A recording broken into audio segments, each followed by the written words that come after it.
the way I kind of come up with ideas is I have this super long, thousands and thousands of ideas, a note on my phone, and then I write out the script by hand in notebooks, and I have all these notebooks. It would suck if you like lost that handwritten notebook, but it'd be hilarious if someone found it, because they'd just be like, these are the scribblings of a madman. Like, what is this? But also, like, I crossed out certain gibberish words and replaced them with other gibberish. So, like, literally, if someone found that note, they would be like, this person is fully demented. He's a schizophrenic. Like, we need to find this person and give him some help. Like, he's out there mixing with 100%. Randoms. Like, yeah, exactly. He's on the streets. We need to put this guy's away. The people are in harm.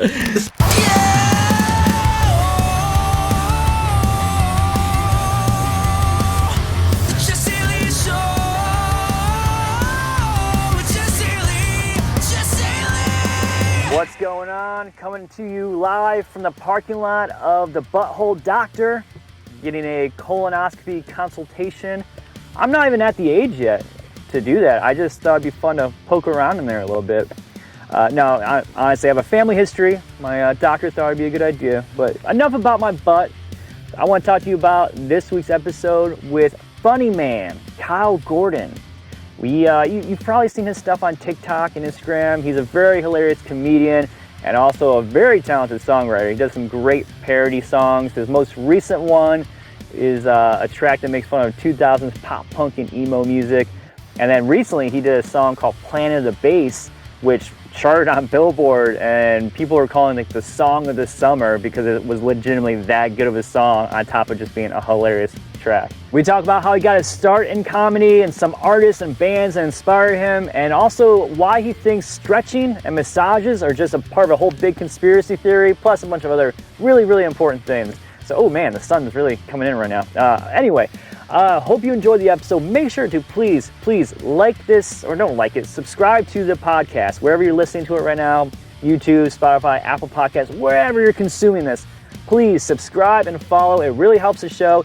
Doesn't cost you a damn thing, and me and my butthole will very much thank you. All right, let's get into it. all right, we got funny man Kyle Gordon on the podcast. That's what comedians like to be called, right? Funny man. That's There are worse ways I've been described, so no complaints on my end. I always feel like that's a morning radio thing to say. Like, all right, we got funny man Kyle Gordon on. Why don't you tell us a joke, Kyle? Yeah, exactly. Yeah, it's like, all right, to start you off, Kyle, come on, make us laugh, buddy. It's early morning. It's time to laugh. Get your hot hots with Kyle. Yeah. That's good shit. That's how it's like early morning radio and like my great aunt introducing me to her friends. Like, oh, my nephew is a funny man. He's a professional funny man. Yeah. Do you have like relatives or ever like you meet them for the first time some long, like you have relatives you don't see very often? They're like, oh, can you tell me a joke? You know, you got any one-liners for me? Yes. I mean, and I remember, especially when I like started to, you know, actually like do this as a career. Yeah, I remember there was a relative that I don't see often who's much older. So it's like she gets a pass. It's like once you cross like 75, I think pretty much anything that comes out of their mouth, you kind of get a pass. But she was like, all right, tell me a joke. Come on, tell me a joke. And my parents were like, you don't have to if you don't want. I do have a joke. And whenever that happens, I just, because like in my comedy, I don't really do like traditional stand-up. You know, I do all these characters and the music and blah, blah, blah. So like that is, you could not ask a worse person to tell you a joke than me. So I always just say, my go-to joke is, what do you get when you cross a turtle and a porcupine? What? Slowpoke. That's good. I like that. Yes, and then they don't ask me to. Then tell they're them like, any more okay, jokes. we're good. We get it. Yeah, exactly. My 5-year-old's current favorite joke is knock knock. Who's there? The interrupting cow. Interrupting cow. He gets it every time. It's funny every time. Yeah. I mean, he's starting off with just like grand slams. I know, so, right? Yeah. He's gonna have dad jokes anytime. Great. So I like to start these podcasts off with a spicy question, something to divide listeners right off the bat. All right. Okay. I know you're a big Chris Farley fan. What is the better movie, Tommy Boy or Black Sheep? Ooh, I mean, I have to go with Tommy Boy. I mean, Tommy Boy is up there with, and also I haven't seen Black Sheep in a long time. Fair. So I should revisit it. I remember liking it when I was young, but like also Tommy Boy is a movie I'll probably watch once. I've watched once a year for my entire life. Yeah. So like it's, you know, there's no way I can't, like Tommy Boy, I'd put it up against almost any comedy movie. Well, and thanks to cable television, I think you kind of have to watch it once a year because it's always on replay on like Comedy Central or like TBS or something. Yeah, and it's been on streaming. I forget what, it's like one of those movies that like switch it when it's off one streamer, it'll be on another. So like I've never had a problem finding it. Yeah, I feel like it doesn't have the same kind of replay value as Black Sheep for some reason. But yeah, it's one of those movies when Black Sheep does come out, you're like, oh shit, I forgot. Like Gary Busey's in that one. Like it's so good. Yes.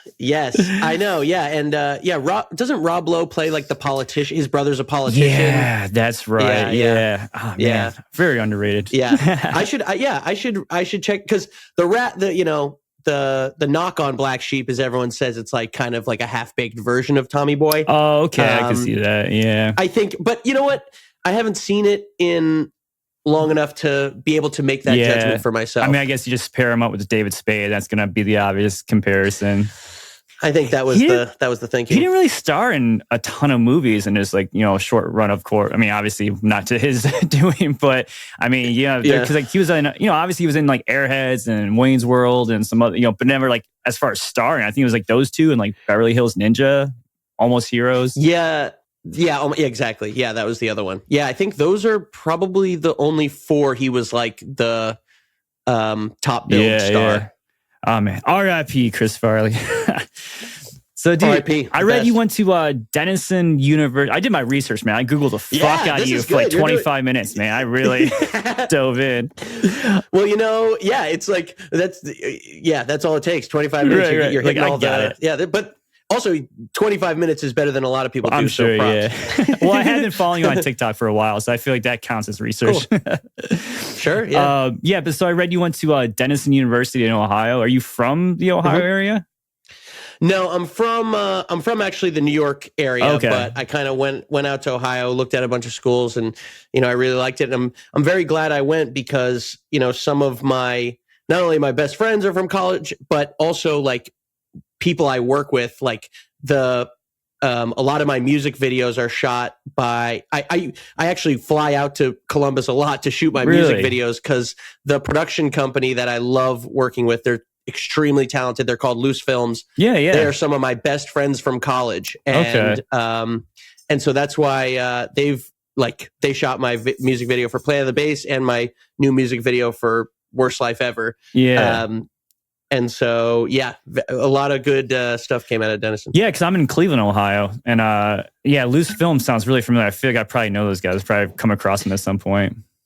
Oh, cool. Yeah, if you're in Cleveland. So their thing was even before we were like, I mean, they're like some of my best friends, but I think they had their first feature, it was called Poser, and it's ostensibly about like the music scene in Columbus. Okay. And it's an amazing movie. I recommend it to anyone. And then it was in the Tribeca Film Festival, and it got all this like hype, like indie hype kind of thing. Nice.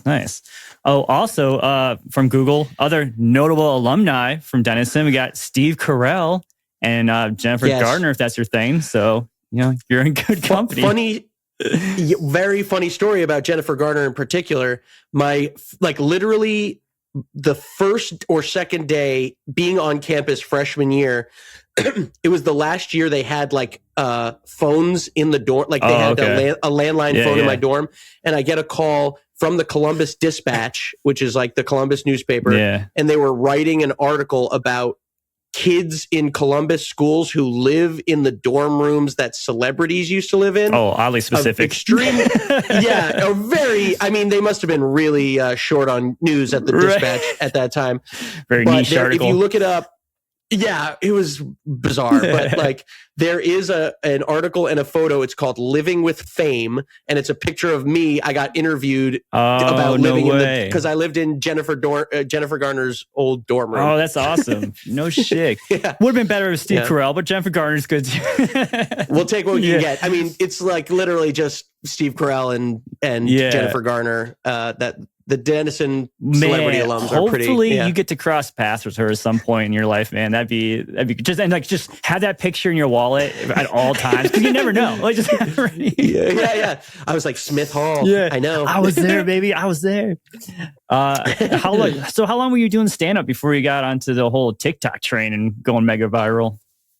Yeah, so I was doing comedy in New York. I started right after I graduated, so 2014. And so, yeah, I was grinding out for a long time. I started in New York doing improv. I never really did like traditional stand-up. Yeah.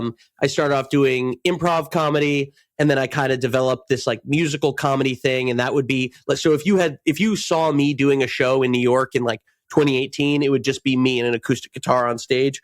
So yeah, I was kind of grinding it out, doing those like basement shows for two people that would have been like 6 or 7 years. Yeah. Was it always musical based, or did you start off doing like traditional stand up and then added a guitar to it?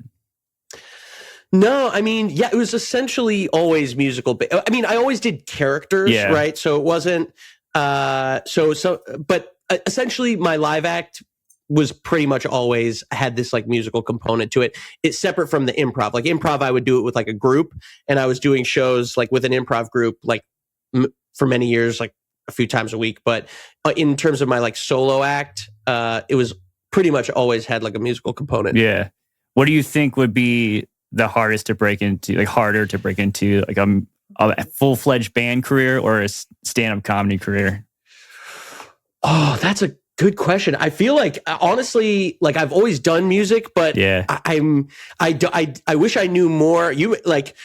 About like what it's like breaking in as like a traditional musician. Yeah. I don't. Yeah, they both are extremely hard. Both have their challenges. Yeah, for sure. Yeah. I feel like you can like relate to a lot more people with comedy, possibly because like if it's funny, it's funny. A lot, whereas like music kind of gets broken down in genres a little bit, and of course there's genres of comedy as well. But I think there might be more of a broader appeal possibly with comedy.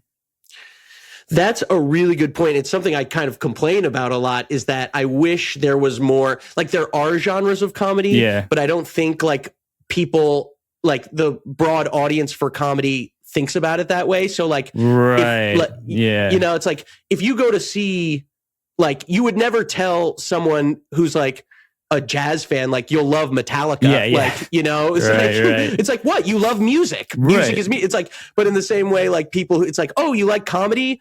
Like me and Carrot Top are nothing like each other, Right. Like you couldn't like take somebody to like a Steve Martin show and then go right to like, if he was still around, like a Patrice O'Neill show and be like this and have the same vibe. It'd be a very different situation. Yeah. I wish there was more of an I wish there was more genreification of comedy, honestly. I feel like it's starting to, I don't know if it's because like, the advent of social media and whatnot, but it does feel like at least comedy as a whole definitely seems to be getting more popular. I mean, I'm sure Joe Rogan's podcast isn't hurting that factor at all, but like there is like, it does seem like it's becoming more of a mainstream thing where like you talk to people now and like, oh, you like comedy? It's like, wait, I like to laugh. Of course I like comedy. What do you mean? Like that's what do you mean? I like comedy? Of course I like to laugh. Like, right. It's like asking like you like music. I like music. It's weird. Yeah, it's become like more of a I definitely think it's getting more of a mass appeal. And I think it probably will start to, because like as people do on the internet, people are going to start ruining it more and more and start becoming gatekeepers and be like, no, I only listen to people who tell jokes about, prehistoric wars or something. Right. No, totally. Yeah. It's really. I mean, there's pros and cons to both, right? Like, the fact that comedy doesn't like have such like strict genres, it is like a little less gatekeepy in the way that like, in New York, I've been doing shows forever. Like I can go and do a 10-minute set with my weird character music thing. And then after me is like a traditional stand-up who's going to talk about like, smoking weed is cool or whatever. Like, but then on the other hand, it's always funny when I get booked for like, I'll get booked for a random show. Like I got booked to do this random show in Camden, New Jersey at like, essentially it was like, everyone in the audience was like 60 years old. And the guy who I went on before was Jackie the Joke Man Martling, who's like this old school. The Joke Man. He used to be Howard. Yeah, he calls himself the Joke Man. He was like Howard Stern's like joke guy in the 80s. Oh, okay. And like, I was like, oh, they are not going to like me. They are not going to like me. Yeah. I mean, I feel like you would be a tough act to follow too, because like, it's such a different style, and it's like you got music and it's like more of a show, and then somebody just gets up there and they're just like telling a story. And then also like if they're, you know, if they're going like the hard lefts, like really offensive humor, they're like, whoa, this is like, this does not fit together on the same bill, you know? Like, yeah, it's always, it's weird sometimes the lineups I've been on, yeah. I do so I have a show on Sirius XM, and I do this thing called the Octane Breakdown, which is like, it's basically an SNL skit type thing, like a headline and a joke, you know, like Metallica is great, but they kind of suck because of her, you know, like whatever. And I got hired to do the gig, and I didn't realize exactly what they were putting me into in the beginning. And like, I'm not like a comedian, you know, but like I make jokes on my TikToks and shit. So like, they're like, yeah, you can do the same thing just on the radio. And like, I always have to like sometimes run these jokes by other people. Like, hey, like, is this just like funny in my brain, or does this make sense to other people too? Like, do you ever do that? Do you ever like have to like kind of field your shit out there and make sure that it's not just in your head that's funny? Totally. I mean, actually TikTok, I mean, I used to be very strict about that. And especially with comedy, it's like actually all the songs on my upcoming album, other than one, which is Planet of the Bass, everything was, I tested it in front of audiences many, many times. Oh, nice. And I'm getting looser about it, but I used to be like, I don't want to perform anything like on a show unless I've tested it in front of a live audience multiple times. Cause yeah, you can get into that thing. You know, you don't, especially with comedy, you really don't know, even after all these years of having done it, you don't know whether something's funny until you do it in front of an audience. Yeah, and people laugh or they don't. Yeah, exactly. Like something I've like, and you know, TikTok has actually helped me get over that a little bit, because there's no way to test in front of an audience before you put it out there. Like, so it's helped me be comfortable, like just putting it out there without having tested it before. Oh yeah. Because I mean, you might like use some kind of like super niche reference that you don't even think is like, because like to you, it's like, I know about this person. Like, and then someone's like, what? I don't get the reference. Like, what are you talking about here? It's like, oh shit. And I experience that all the time. Like things where I'm like, oh, everyone knows this thing. And then I realize no one knows it. And then sometimes I'm like, I'll put this out. This is so niche. And then everyone loves it. I'm like, oh, I thought this was going to be niche. Like it's weird. You don't know until you put it out there. Have you ever like told a joke live or done a skit or anything like that on social media that like just got a ton of backlash or heat that you weren't expecting? Like, oh, okay, I pulled back on that one. Backlash, not quite like backlash. I'm trying to think. Like, yeah, not quite backlash. I mean, there have been ones where I'm like, I thought this was hilarious, and it just like tanks. Yeah. You know, and just no one. It's just, but yeah, I haven't really. No, that's good. Yeah. Do you have any possible like ideas for skits or something that you haven't tried yet? Because you're thinking like you're not sure if it's gonna bomb, but you're not like. You're on the fence about it yet?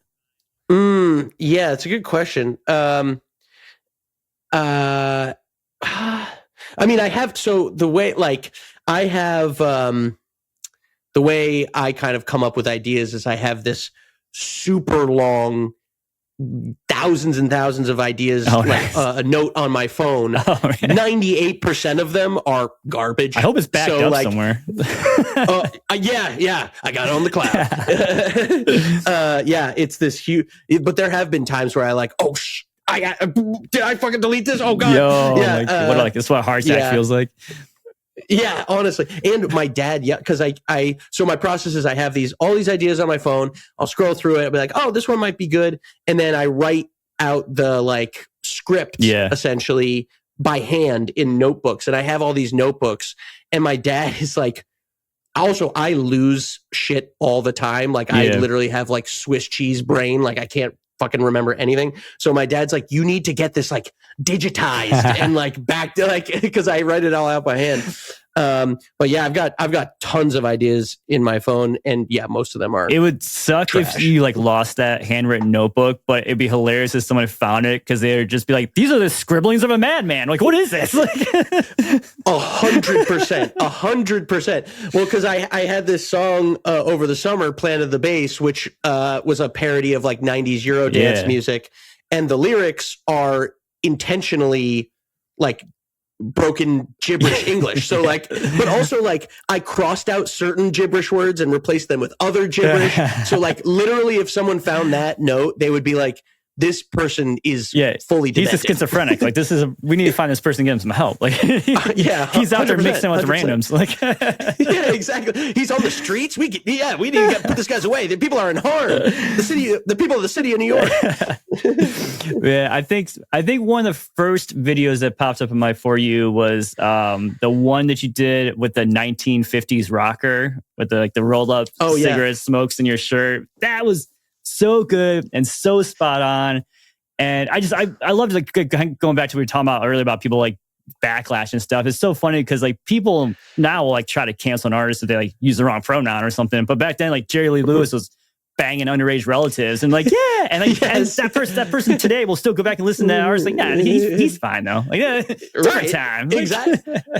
Exactly. And that's a cool testament to kind of what you were saying. Like, so, you know, for those listening who might not know, I did this character that's sort of a parody of a lot of, you know, old rock and roll songs where they're clearly and openly, well, one, Jerry Lee Lewis did marry his 13-year-old cousin, but then a lot of songs like, you know, She's Just 17 or like Sweet 16, like all these songs about dating underage girls. So I kind of did a joke and my song is like, she was just 13, I was 31. Yeah.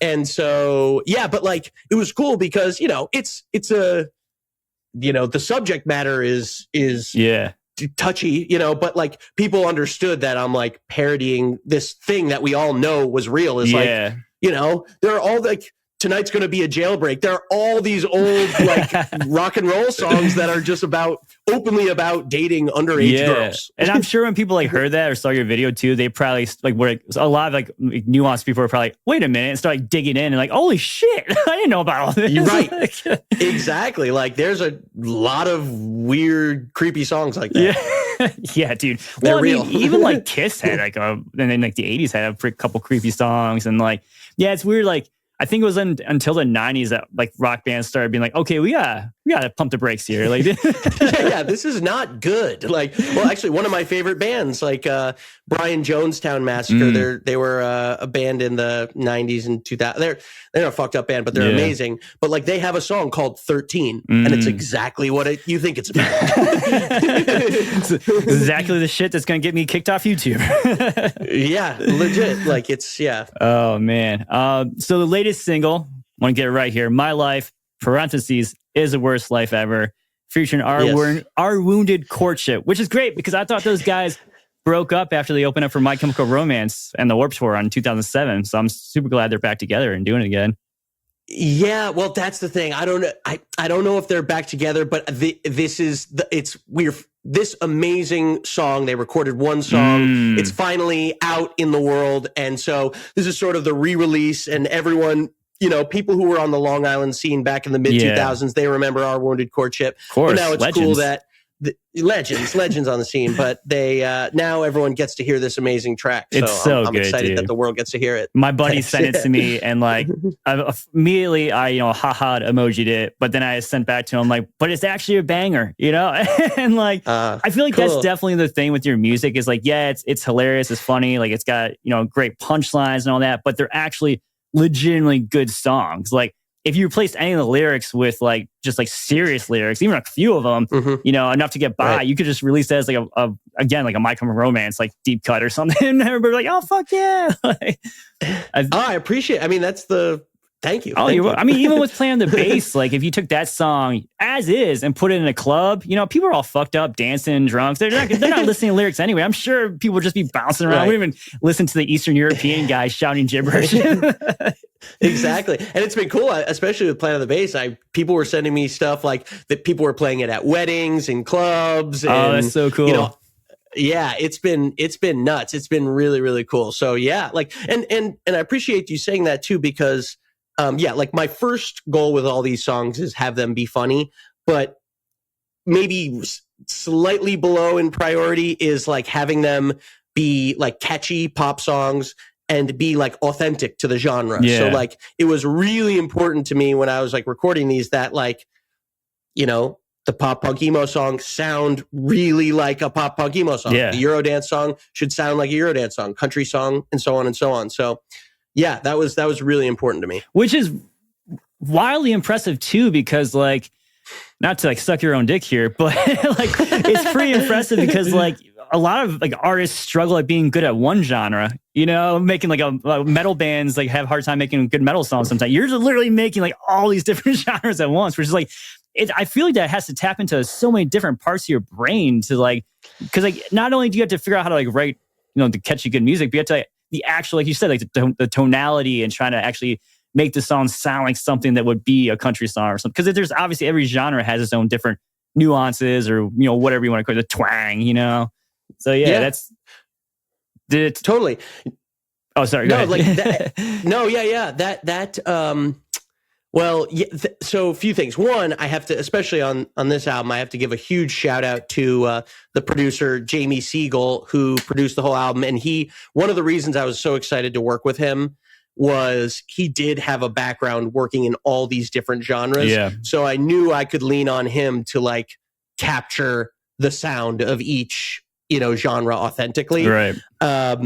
But in particular, he's actually I'd say his niche is like pop punk emo. So he's worked with Taking Back Sunday and Patrick Stump and Dashboard Confessional. So that was one song I was like, perfect. I got the first mix back. I was like, yeah, you nailed it. Yeah, this is like amazing. Yeah, this is perfect. No notes. No, yeah, honestly, like that was one where it was like, I think essentially I might have literally had no notes. But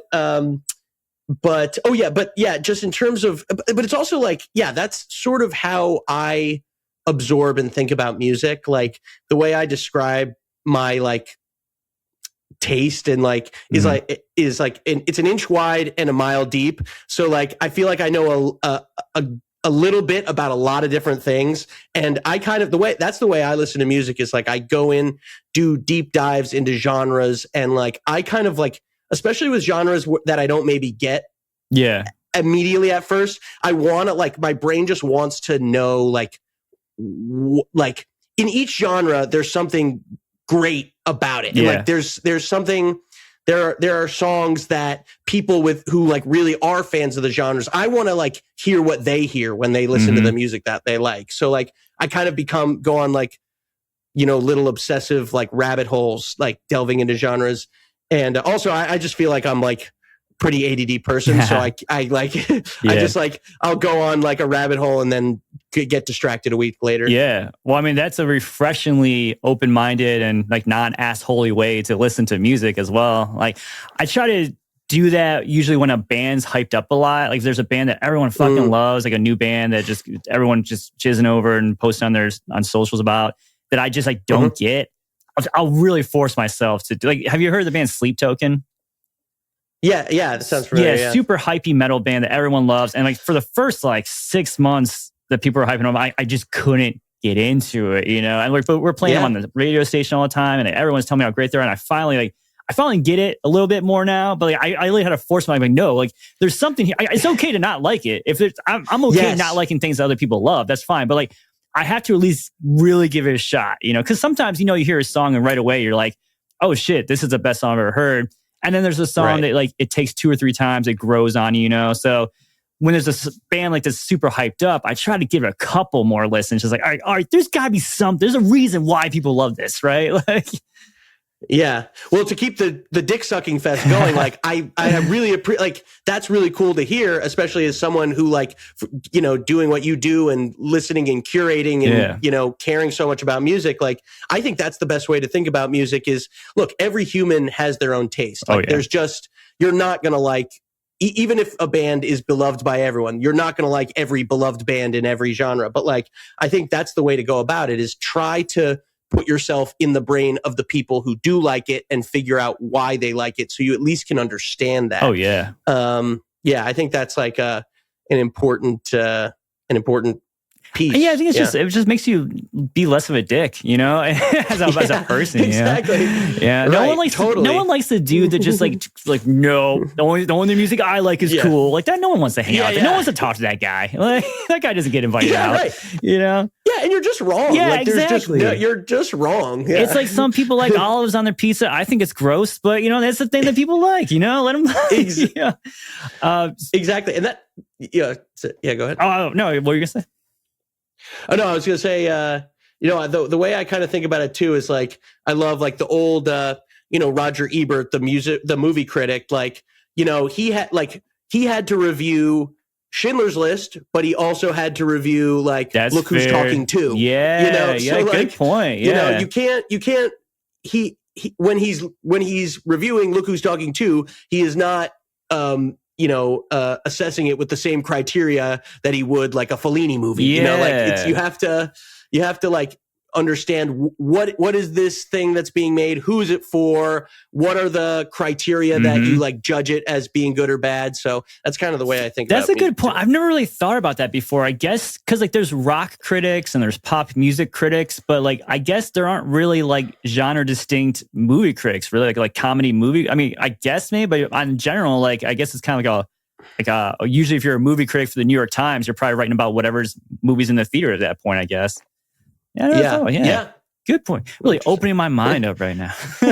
We're learning today. We didn't expect to learn. I did not. Have you, speaking of funny songs, have you ever listened to the band Yelvis before? Oh, they're the ones who did What the Fox Say, right? Yeah. So next time you got a chance, I think you'd really enjoy them. Do a deep dive on their shit because their stuff is so good. And again, musically incredible, just very well done and super catchy and hilarious at the same time. So that's a complete side note. I just think you'd really enjoy it because it's one of my favorite all time, like parody comedy bands, whatever you want to call it. So want to put you on. That's no, but I love, because I think people might think of them sort of, at least here in the US, like as a one hit wonder with that one song. Yeah. But that's one of my favorite things too. I love when people, and I love telling people and like mansplaining to people, like when people think of a band as a one hit wonder, and I get to be like, no, you should actually listen to all of Dexy's Midnight Runners because they're really, really good. They're actually really, really good. So I appreciate. I will definitely check out the rest of their stuff. I'll send you some links to my favorites. Hell yeah! But back to Our Wounded Courtship. The My Life. Obviously, it's a parody, like we talked about, the emo and pop punk scene. Has the When We Were Young Festival reached out to you yet to play a set? Because it'd be insane for them not to do that. Like, it has to happen.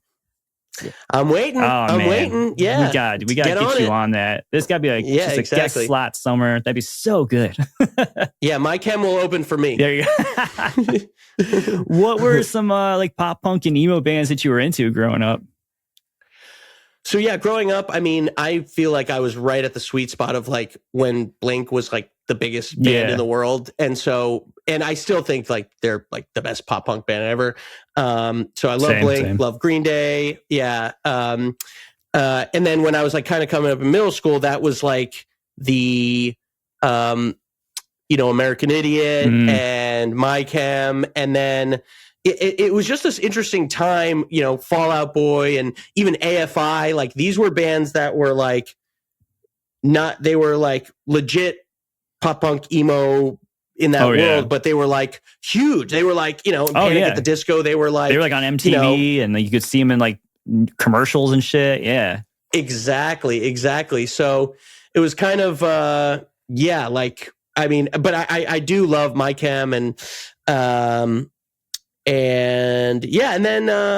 then kind of like as I got into college and later, you had like sort of this like emo revival, like hipstery version, which I really do love, like Tiger's Jaw and like Title Fight and Balance, Composure, that kind of shit. Yeah, they're great. Yeah. I saw them live a few years ago. Like I love that shit too. So yeah. What year did you graduate high school?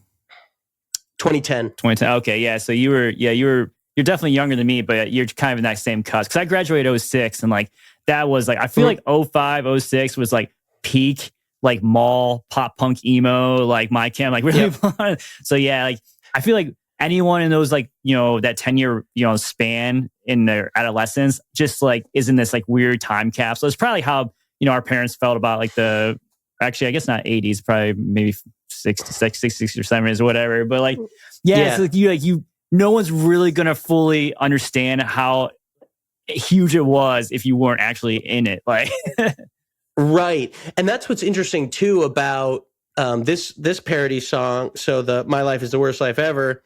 It's funny because I initially wrote that song or even started doing that I was doing like a pop punk parody character in college. So like 2013, 14. And then I wrote that song probably in 2015. And I've been performing it live, just me and my guitar, like for years and years and years. You said 2013? Obviously, 2015 I wrote that song. Yeah, 2015. I started doing the character. Yeah, and that's what the funny thing, like of all the songs on my album, or even bits that I do in my in my comedy, like this is actually one of the oldest. And so it was I initially wrote it as a parody of the kind of era we're talking about, like mid 2000s mall emo kind of era. But then now there's this new wave of like mainstream emo stuff with like the MGKs and even a little Olivia Rodrigo. And then you have like TikTok emo-y people like TX2, like, so there's this, it has this new wave of, I was worried when I put it out. I'm like, is the like peak of, is it past its time even to like make the reference? But now that like there's this new wave of like Gen Z people embracing almost like a mall emo aesthetic. It's like it's parodying two different eras like equally. Yeah, well, that's funny too because of the the emo renaissance. They're obviously with every great new band coming out, there's going to be about 10 or 15 cringy subpar ones. So it's like when you see your video pop up, especially on TikTok where people are already ready to be pretty cringy.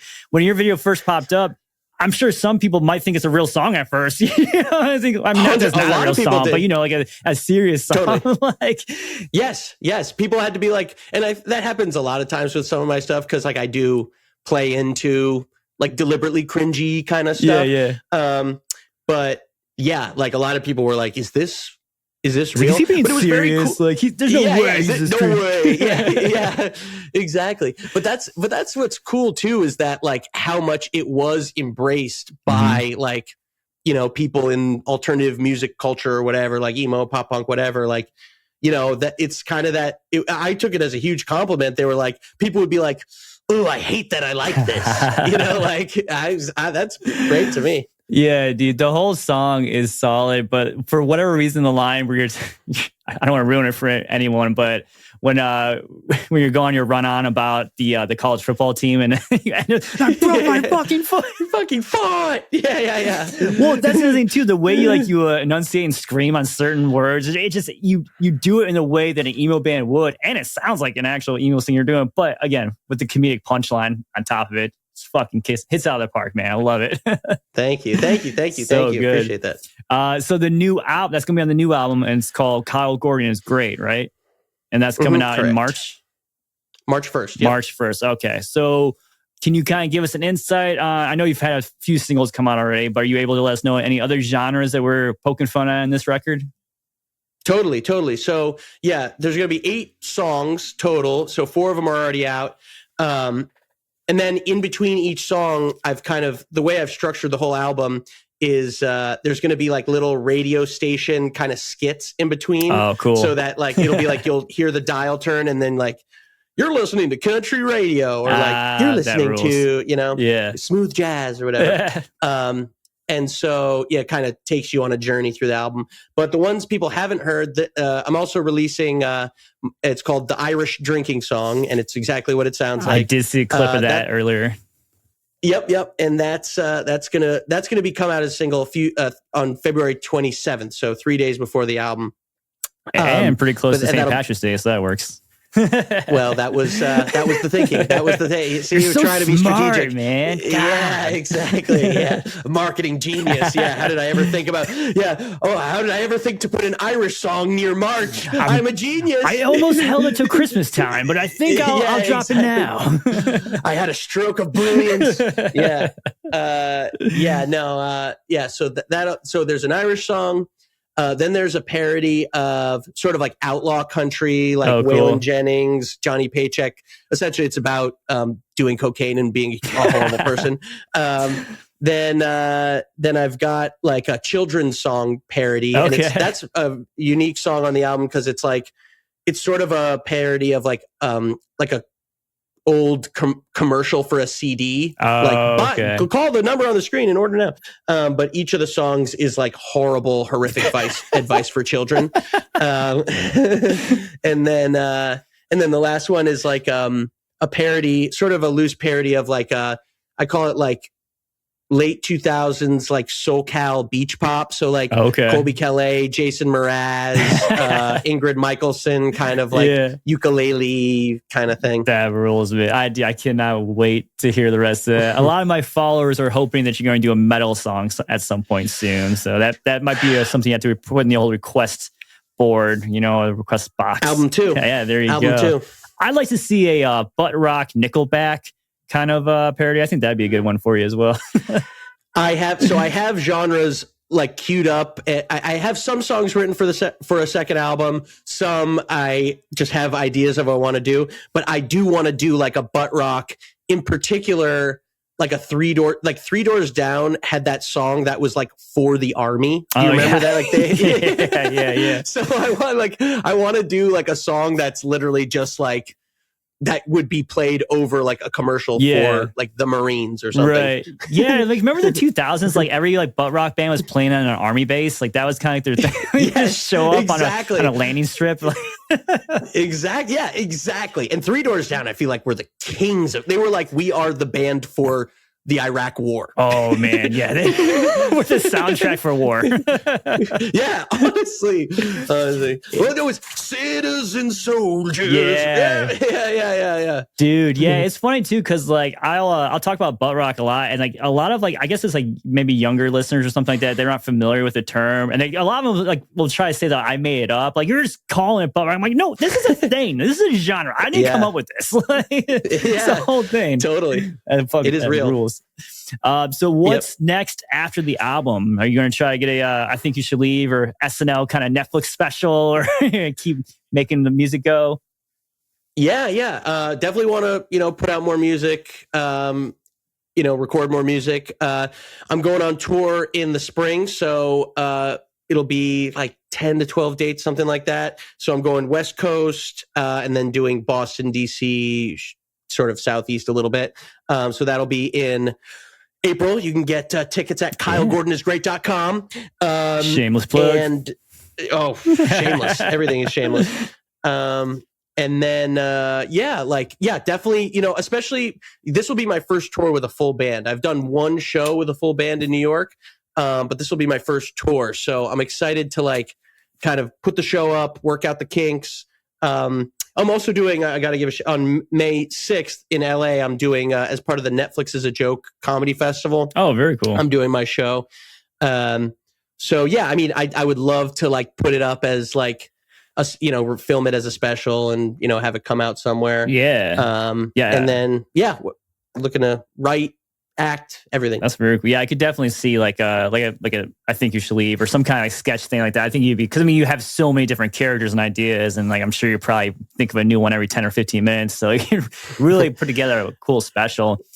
Do you think that's like even like I mean obviously no one's going to turn down a deal from Netflix, but do you think that's still like a lucrative thing for comedians these days? Because like back in the day it was all about comedians wanting to get like their own sitcom like Seinfeld, and then everyone wanted to get an hour on Comedy Central, and then they want to get an hour on Netflix. Now it's like there's so many avenues that that you can do just on your own and kind of market yourself. And do you think that those big brands are still like a viable, well, not viable, but like a good way to go anymore? Yeah, it's a good question. I think that's the question a lot of people are asking because, but it is, I'm in a really good place because, I could film a special. Yeah. And same with a lot of comedians. The only problem is mine's like maybe a little more expensive because I got the full band and all the blah, blah, blah. But I could film it and I could try to sell it to like a Netflix or a Hulu or something like that. And if they don't want it, I can just put it out on YouTube myself. And it's like, yeah, exactly. So it's very freeing in that way. I still think for something like a special, it is better just in terms of everything, eyeballs, whatever, to like put it out on a like streamer. But yeah, we're sort of in the Wild West. It's this new era. I think everyone's trying to figure out what's the best strategy. It's probably like similar to where bands experience, where like a band really doesn't need a record deal anymore. Obviously, you don't really need a label, but if you have enough hype, enough buzz going, and a label is willing to put some money into you, I mean, first of all, you're not going to turn down money. And then second of all, whatever they might be able to bring to the table, like a label might be able to get you on a bigger tour or put you in front of some more, I mean, get you some placements that you weren't able to get before, So I'm sure there's like value to it, but I think like, just like with music, you probably have to build up on your own substantially before it really makes an impact anywhere else. Yes. And I think that, I think it's great. Like, it's like the reason that we're having this conversation is because, I was grinding it out in New York, kind of making baby steps, but like I really was not, it was moving pretty slowly. Yeah. But then, just like with the pandemic and TikTok and like, short form content, all I needed was a phone and like a good idea. And there was no barrier to entry. I had the distribution. I just put it out there. Like I didn't need any, anyone other than myself, essentially. So I think it's a very cool moment we're in. Well, yeah, I think it really does let creative people who have talent and can make something, like you say, it can get them out there without having that wall, that gate of like having to have money to put into it or anything like that. Like it's not. And it used to be always like who you knew, essentially, it was how you're going to make it. Now it really doesn't. That's not the case anymore. Like anybody can be a star, literally. Like if you're talented, Yeah, I tend to agree. Yeah. Do you have a few minutes for some fan questions? Oh, fan! Yeah. I threw a little question sticker up on my Instagram story, so I've got a few people who wrote in here. Okay. Oh, sweet. Do you really believe that stretching and massages are a conspiracy? Wow, that's a deep cut. That's really good. Wow, that person is, that is like, so of all, I say by nature, I'm a very non-conspiratorial person. I don't really believe or like conspiracies, but I don't know if I would call it a conspiracy, but like I believe that stretching and massages are useless and they don't achieve what you think they're achieving. And stretching, by the way, does not prevent injury. Okay. If it helps you feel better, it's like a placebo. So I did a doctor tell you this or? Well, that's why it's kind of a conspiracy. I Googled it once, like 2 years ago, and But yeah, that's a hill I'll die on. That's amazing. All right, so big stretching is out there. Exactly. There's a big stretching industry, and they're coming for you. They're coming for your grandparents. They wanna, it's going to be the downfall of hilarious. Western civilization. I will agree with like massages though. Like as massages do feel good, but like when they get to a point where like they don't feel good anymore, it's like I don't feel like I ever like feel better after that. Exactly right. Deep, that's exactly my point. Yeah. That's exactly my point. Like just massage me a little bit, Right. Like I will get a massage. Like my girlfriend really likes massages, so like when we were on vacation a few months ago, we got a massage.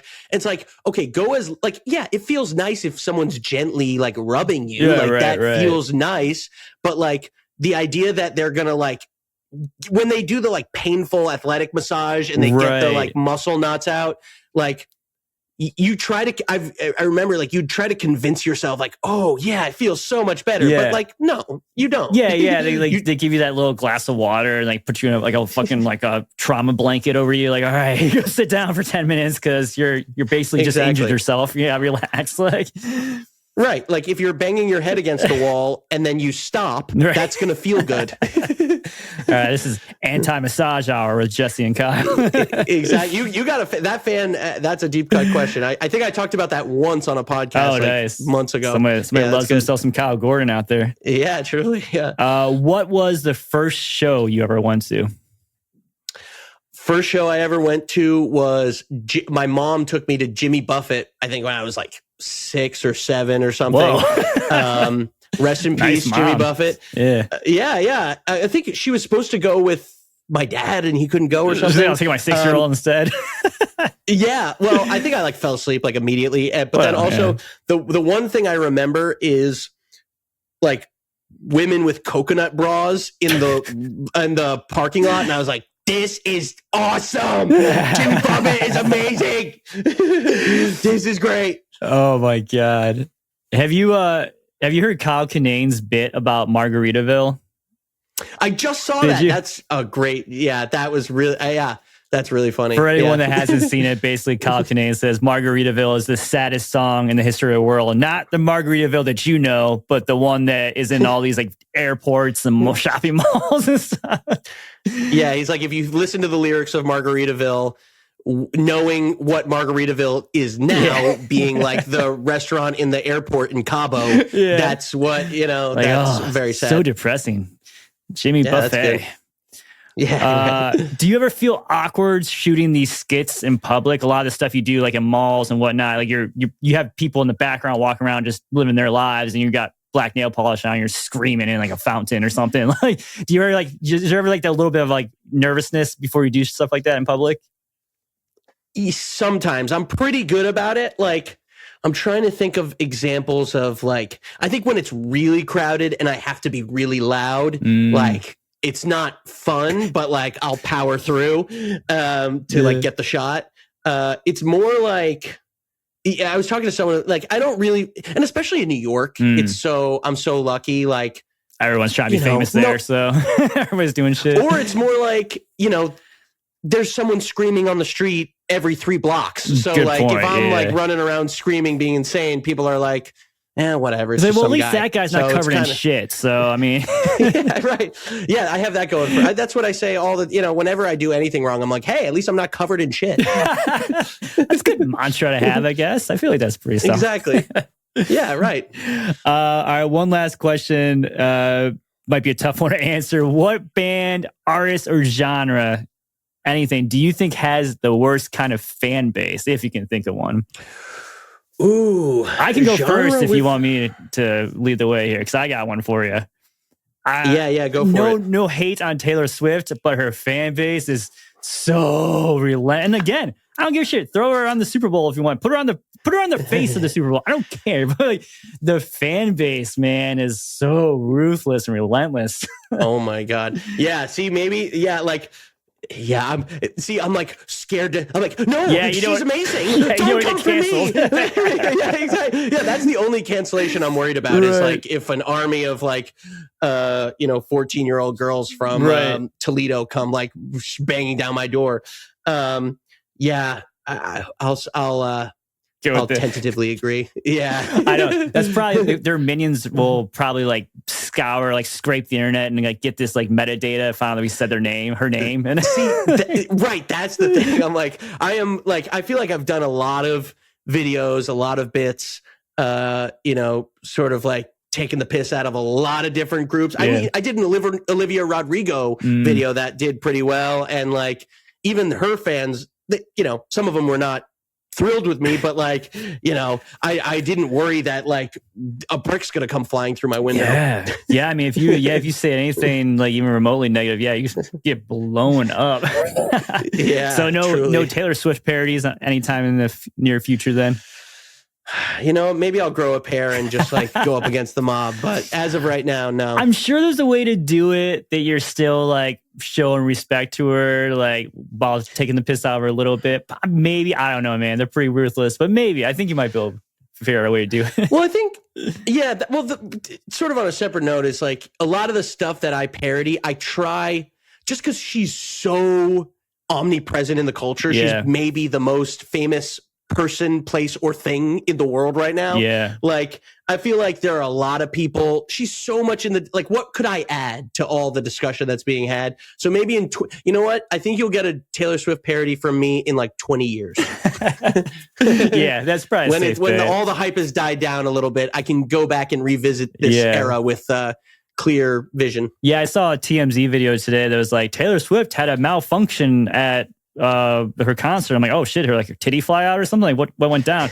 Like, no, she went to sit down in her part of her dance routine. She went to sit down and she missed the chair. So she missed it, but then just backed up and sat back on. So she didn't fall or anything. She just like kind of missed the lip of the chair and then sat on. I'm like, this is news? Like, right. Don't get me wrong. I talk about a lot of dumb rock news all day long. If Lars Ulrich says something stupid, I'll post about it. But I mean, come on, somebody's sitting down funny? Like, that's what we're talking about. It's crazy. It is crazy.